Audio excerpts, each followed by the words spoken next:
What is up, guys? Welcome back to my channel. Today's lesson, it is a classic. It is an introduction to Shakespeare and his language. Before we begin, I just have to let you know that today's lesson is sponsored by NordVPN. Best VPN out there, going to protect you from hackers, anyone trying to steal your data. Get behind that. Use my code MissGear2022 for 10% off. That's a joke. Anyway, this is to go through your fill in the blank notes. If you want to go through the video, I'll kind of add some spice to the notes, give you some extra info, talk you through some stuff. Otherwise, you're welcome to just kind of read through it, fill things in on your own. But yeah, once you go through the notes, you'll be all set to do the Shakespeare's language activity, which is your homework. Let's just jump right into it. Okay, so first of all, we are doing William Shakespeare because we are about to begin Romeo and Juliet. Some things to know. William Shakespeare, he was born in 1564, died in 1616.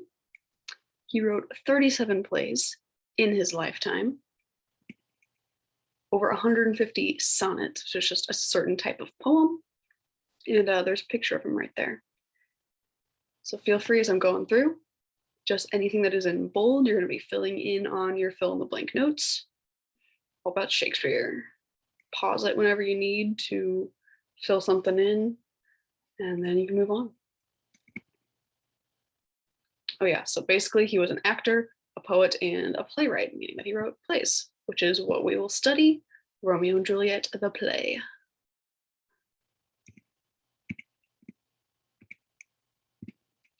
So the time period that Shakespeare lived in and wrote in, this was all during the Renaissance age in England, which was from like 1500 to the year 1600. This is basically known as the rebirth time. You might have heard about this from like history class, basically just because of all the new ideas, new art, new music being created, kind of just a rebirth of all these wonderful ideas. Kind of like you take Vine, which has now died and now has been reborn into TikTok in a way. Is that a renaissance? Maybe? That picture is just Queen Elizabeth I, who was ruler at the time of Shakespeare. Check out her fashion. But let's bring it back. Or not. So, but on Shakespeare's personal life, he was born and raised in a town called Stratford upon Avon in England.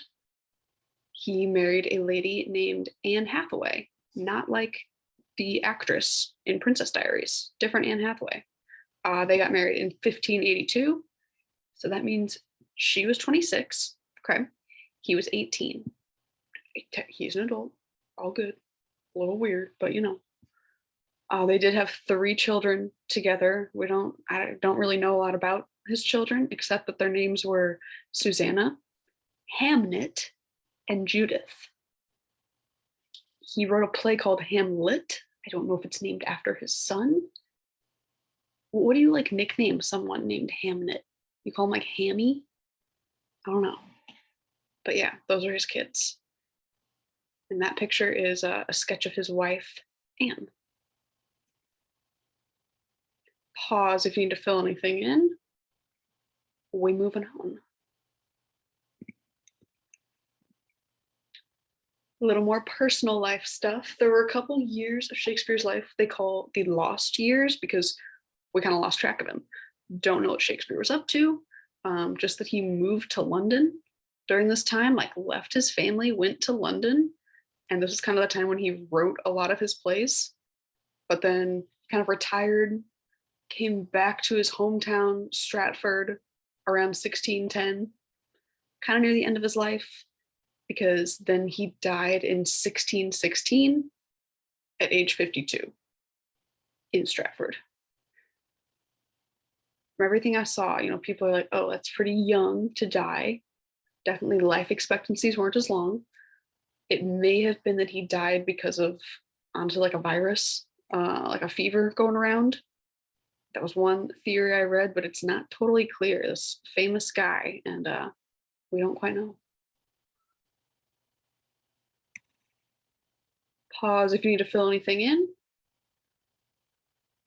and we are moving on. So this is nothing that you need to write down, but next we're going to talk about Shakespeare's language, just meaning like the way he would write. And a lot of times when people read Shakespeare, their first reaction is like, oh, this has got to be Old English. It's like a different language. I don't know what this means. It sounds weird. Not really the case. What's on this slide, this is Old English. I took like one class in college about it. I know that it says like father, air, earth, unhefum. Can't pronounce it all, but that is Old English. We are not going to read that. That is a lot to decipher. But if you have any guesses on what this little paragraph is, it's actually something that we know in like modern English. Put down a guess. But yeah, that's actually Old English. Here's where our notes pick up again. Shakespeare's language and everything that he wrote in is actually considered early modern English, not that Old English, early modern English, which was like the version of English spoken in the late 1400s up to the 1700s. We will see a lot of words like doth, thee, alas. It sounds really fancy, but it was just kind of their slang at the time. They were starting to use the word you, like, hey, you, come here, but not always. But this kind of just shows us that over the centuries, the English language and just common slang, common phrases were changing just because of the way people used them. It kind of just evolved.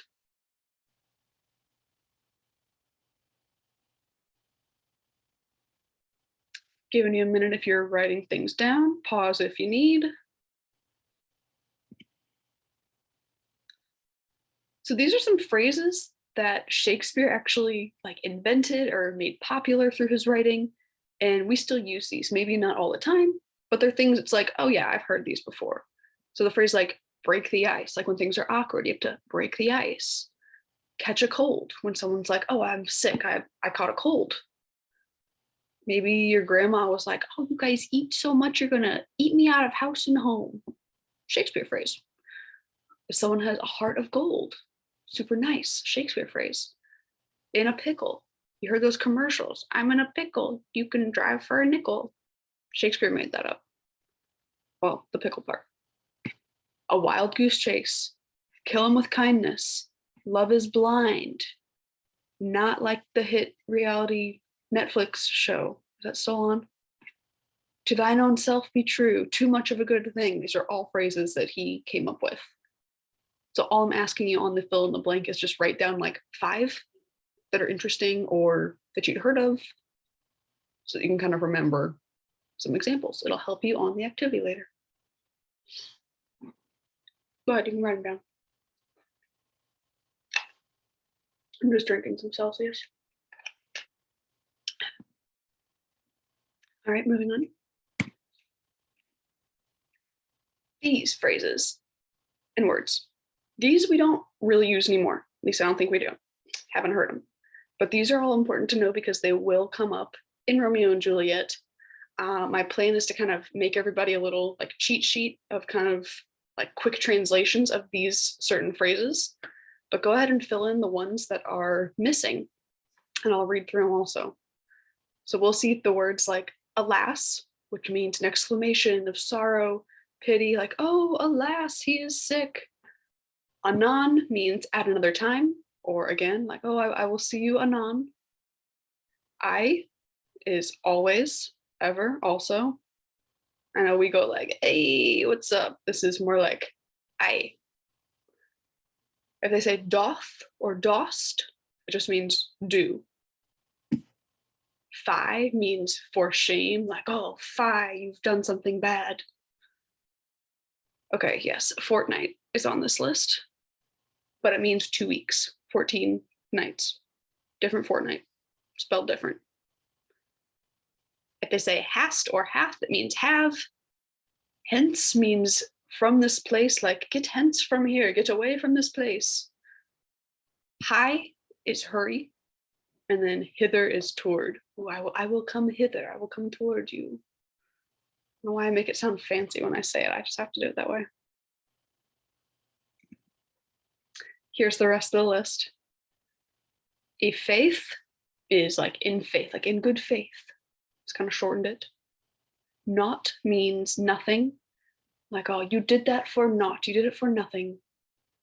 Nay is no. You can probably figure that one out. Near, it's pronounced near. It's just like a shortened way to say never. And or, like over. Sometimes they do that in different church hymns. They kind of shorten words like that to just make it like fit the rhythm. Prithee is kind of like squished together of pray thee, like, oh, please, I pray that you do this thing. Prithee.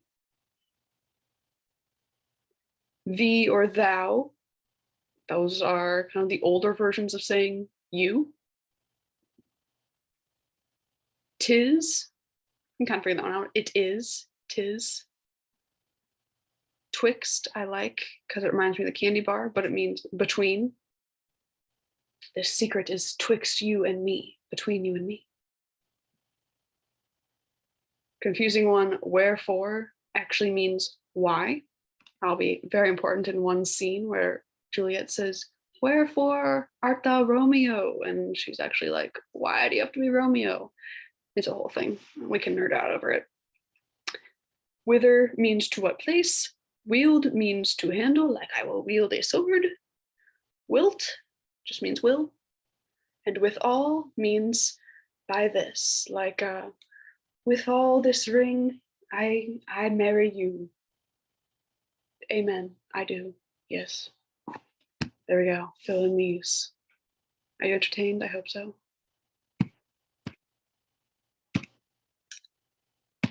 And to wrap everything up, a little bit on Romeo and Juliet, but we'll get into it more next class. It is considered a tragedy play, meaning we know it's going to have a sad ending. That's not a spoiler. That's literally the point.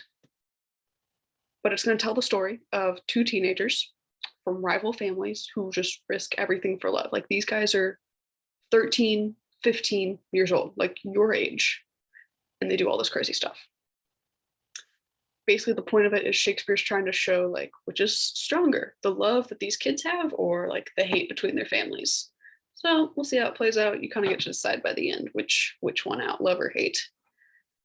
And there's just a photo of a very famous version of Romeo and Juliet from the 60s. This guy looks like Zac Efron. It is not Zac Efron, but you know, we will be watching a kind of modernized version at some points.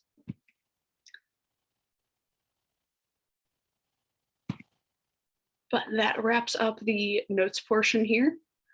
Everything that you just filled in is going to be helpful. If you just like scroll down on that PDF, your homework is to do this Shakespeare's language activity. It's kind of a practice with some of the words that were in these notes and kind of figure out the meanings of them. And you're just going to turn in that whole document together. That way I'll see you filled in the notes and then you did the worksheet as well. And we'll kind of follow up on this more once we're all back together in person. But kind of just a little introduction, kind of fun to figure things out, figure out what these words and phrases might mean. So go ahead, move on over to doing that assignment. Thanks for watching. If you made it all the way to the end, do not forget to like and subscribe, smash that bell so you can get notified every single time we post. This is probably the one and only time I will post anything. Follow me on TikTok, you know. And yeah, sponsored by NordVPN, totally. All right, thanks for watching. Have a fantastic e-learning day. Bye. Where is the end button? Ah, there.